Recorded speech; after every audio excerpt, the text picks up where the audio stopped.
Di dalam rumah orang Batak itu bang ya. Tapi rumah yang aslinya ini dulu bang, dia panjang sampai ke belakang, ya sampai ke belakang. Karena dulunya dalam satu rumah ini ada 4 keluarga, 3 keluarga. Karena dulu sangat susah buat rumah. Jadi kalau belum ada rumah, bolehlah sampai 4 keluarga, 3 keluarga. Nanti ya di sini. Tapi cara tidur mereka bang, tikar dibuat dari bawah, tikar ini digulungkan dari atas. Itulah pembatas. Tapi ada syarat dibuat dengan raja. Bila siapa ada yang mengganggu istri orang lain dalam satu rumah, raja buat hukumannya mesti hukum pancung, potong dia punya kepala. Itulah aturan dibuat dengan raja, tidak boleh mengganggu istri orang lainnya seperti itu. Oke, jadi kalau dapur masak mereka bang dulu di tengah-tengah rumah seperti ini. Oh di tengah. Ya tengah. Dan ini bang sekalian untuk perapian untuk memanaskan badan mereka. Karena dulu di sini bang sangat dingin. Jadi sekarang sini bang udah agak panas sekarang sini. Suhunya udah agak tinggi sekarang. Kalau dulu sangat dingin. Jadi mereka masalah di sini dan inilah dia punya tumpuhan. Ya, tumpuhannya ini ada artinya kalau sama orang Batak. Orang Batak bilang namanya Dalihan Datolu. Dalihan Datolu itu sobama hula-hula, anak merdomak tubuh elek marboru. Yang artinya bang sobama hula-hula, kita harus hormat kepada pihak istri kita, keluarganya. Ya, itu yang dibilang orang Batak hula-hulanya. Kalau dibilang itu anak merdomak tubuh karena orang Batak itu bang ada yang sama marga, ya, yang dengan tubuh yang bilang sama marga harus kita hati-hati, jangan ada yang sampai sakit hati. Kalau orang Batak itu bang kalau ada pesta mereka harus sama di situ, ya. Yang dipanggil itu yang abang adik, ya. Kalau dibilang elek marboru, yang anak perempuan kita itu mesti kita sayangi. Kalau orang Batak itu kalau ada pesta ini yang disuruh kerja, bereskan piring, bereskan malas semacam. Jadi itu termasuk ikatan kekeluargaannya. Kalau orang Batak bilang namanya Dalihan Datolu, ya. Oke, jadi ini bang yang dibilang namanya itu para-para. Para-para ini tempat penampungan kayu bakar. Nanti disusun ke sini supaya cepat kering. Karena panasan api ke atas. Jadi ada pun nanti kayu yang kering cepatlah di sini nanti dikeringkan ya karena panasan api ya. Oke. Jadi ini bang orang Batak bilang namanya. Jadi kalau ini batu persidangan yang ada di Desa Sialagan. Iya, di Desa Sialagan. Iya, tapi ini dipergunakan pada zaman dahulu. Zaman dahulu kala. Jadi kalau dulunya abang kakak bila mana ada orang yang bersalah di kawasan ini, dia ditangkap dibawa ke sini sebelum diadili, dia dulu dimasukkan dalam penjara. Ya, seperti inilah dulu penjaranya orang Batak ya. Nanti dapat hari yang ditentukan untuk memutuskan hukuman, si terdakwa diangkatlah ke kursi yang paling kecil yang ada di sini, ya, yang ada di sini. Kursi raja. Itu ada 2 orang bang biasa, tapi itu yang kesalahan yang total yang ke situ ya. Jadi inilah tempat yang si terdakwa kursinya, tempat raja adalah kursi yang paling besar yang ada di sini. Ya, di sinilah tempat kursi raja. Yang 5 kursi ini adalah tempat pengetua adatnya, pengetua kampungnya, dan di sini adalah tempat panglima raja, dan di sini ada tempat datu. Ya, kalau datu orang Batak dulu dibilang namanya Parbari ya. Dan di sini ada tempat saksi yang si terdakwa. Ya, dan patung-patung yang di belakang mereka itu bang dulu dibilang namanya itu Ulu Balang. Ulu Balang itu sama panglima raja ya. Dan ada 2 ya, ada 2 itu ya. Ya. Dulunya dikeliling itu. Iya. Jadi kalau di sininya khususnya dulu bang, orangnya orang-orang petinggi. Kalau ada mereka ada acara. Kalau masyarakat biasa yang untuk menyaksikan sidang, mereka di luar tempat ini ya.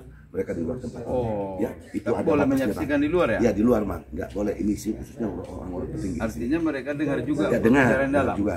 Ya tapi mereka tidak boleh masuk ke sini ya. Yang berperang itulah raja-raja yang ada di sini ya. Nah, dan dulunya abang kakak ada kesalahan yang tidak bisa diampuni dengan raja. Bila mana itu membunuh, memperkosa, terlebih mata-mata musuh. Raja buat hukumannya ini mesti hukum pancung, potong dia punya kepala dulu deh, kalau berdiri deh. Hukumannya mesti dihukum pancung. Ya. Yang bisa diampuni itu abang kakak adalah kesalahan kecil, contohnya mencuri.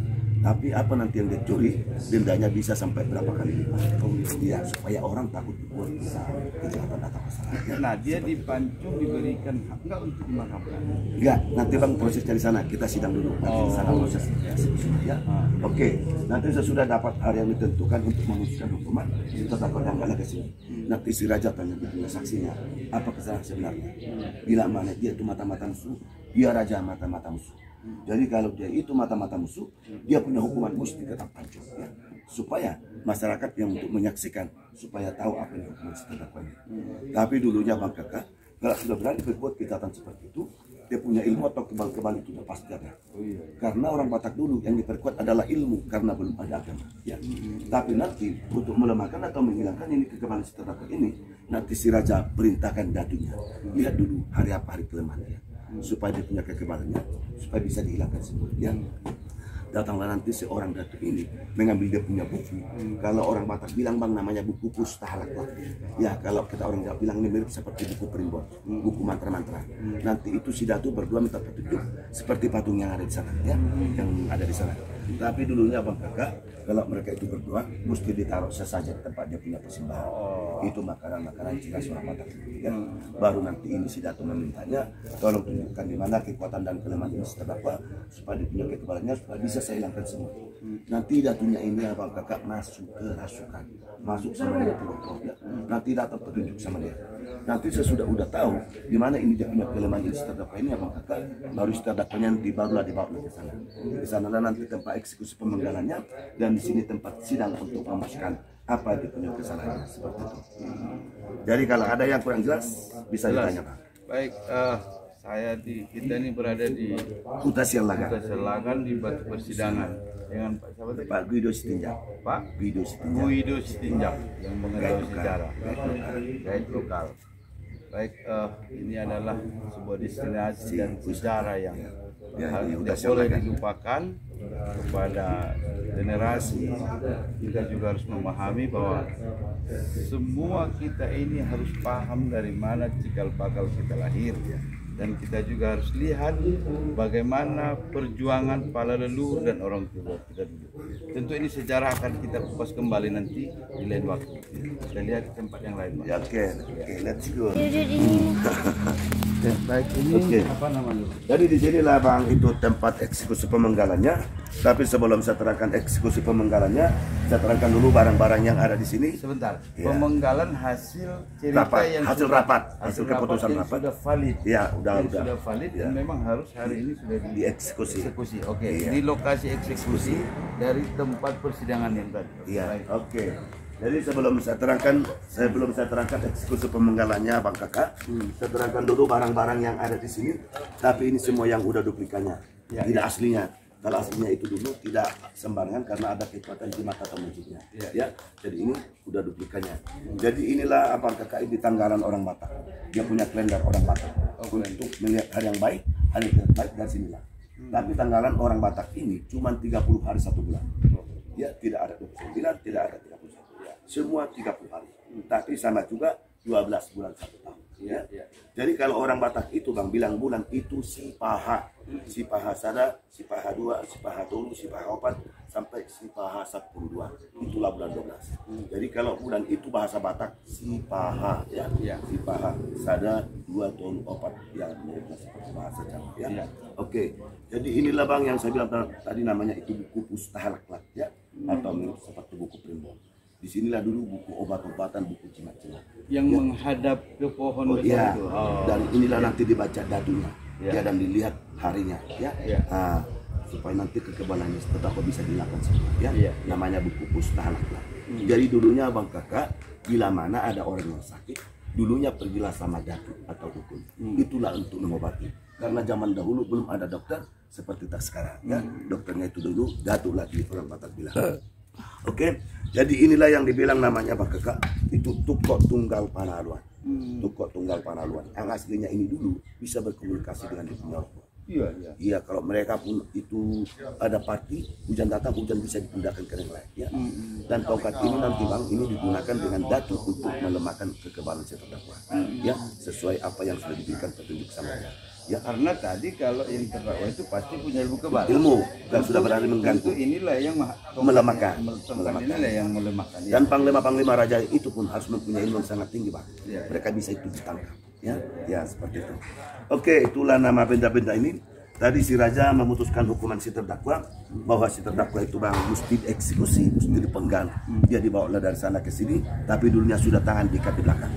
Ya, dari tempat persidangan ke tempat eksekusi dibawa tangan sudah terikat.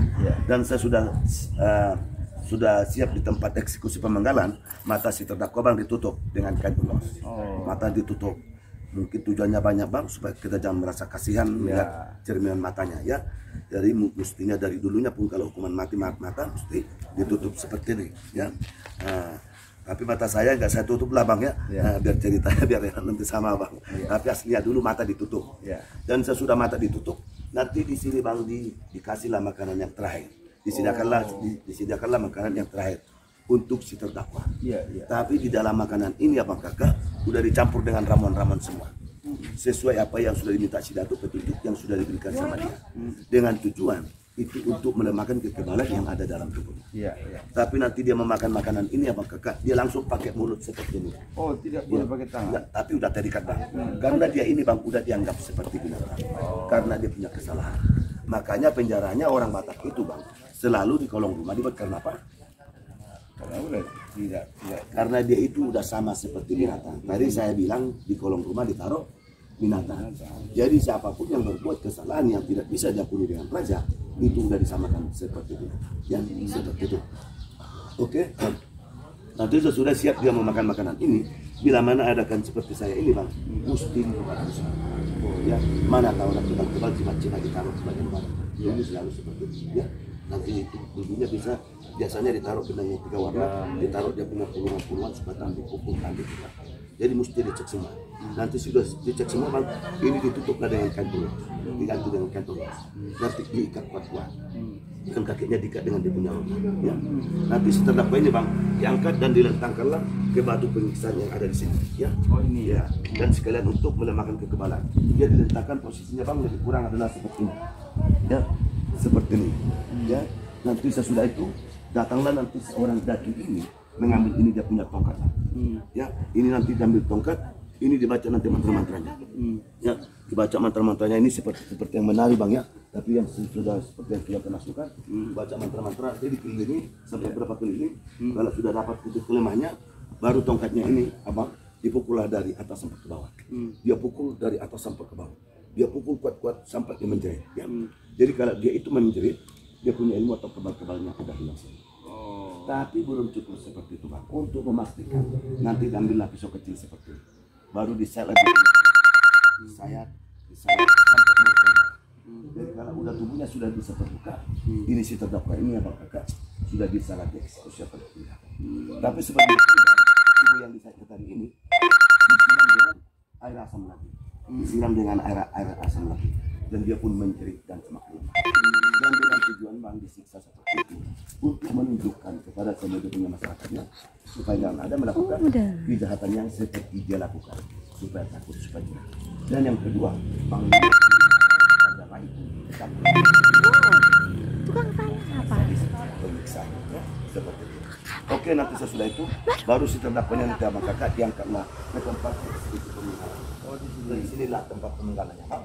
Dia punya posisi lebih kurang adalah seperti ini, tapi tadi tangan terikat di belakang dan di bawah lehernya ditaruhlah tempat penampungan dia punya darah. Baru datanglah Panglima Raja mengambil pedang yang besar seperti ini dan mengucapkan kepada semua dia punya masyarakatnya, oras, oras, oras, dan masyarakat yang menyebut dengan oras, baru pedangnya ini baru dipenggalkan ke dalam. Terus sekali penggal, terus salah kepala dari ya. Nanti darah dengan kepala dibawa lagi meja bunda yang ada di sini. Ya. Badan itu dilentangkanlah ke batu yang ada di sini Bang ya, tanpa kepala. Nanti ini dia punya dadanya dibelah untuk mengambil hati dengan jantung. Ini nanti yang diangkat, inilah nanti Bang yang dipotong-potong kecil. Dicampurlah dengan darahnya tadi, dikasihlah asam banyak ya, dan dengan dia punya ramuan. Inilah nanti yang dipersembahkan sama Panglima Raja. Inilah dulu yang dimakan. Ya, inilah yang dibilang dulunya orang Batak dulu makan orang ya. Seperti itulah Bang.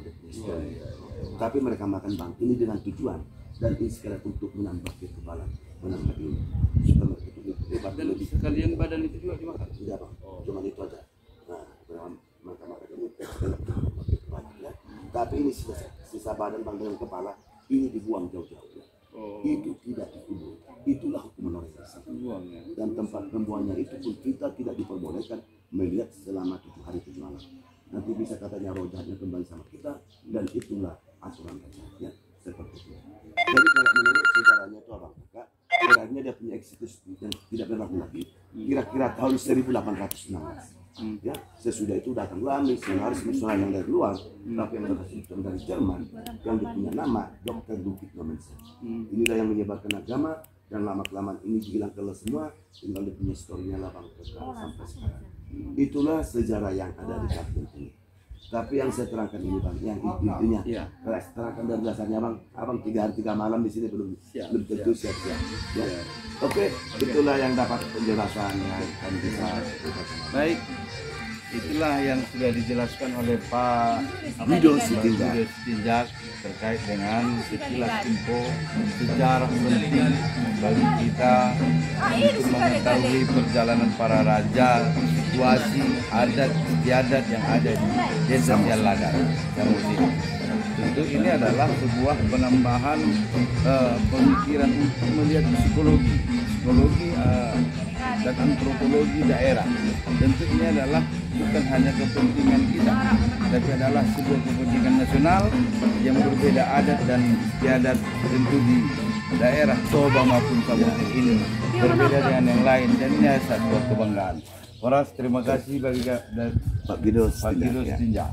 Saya Paruden Sregar.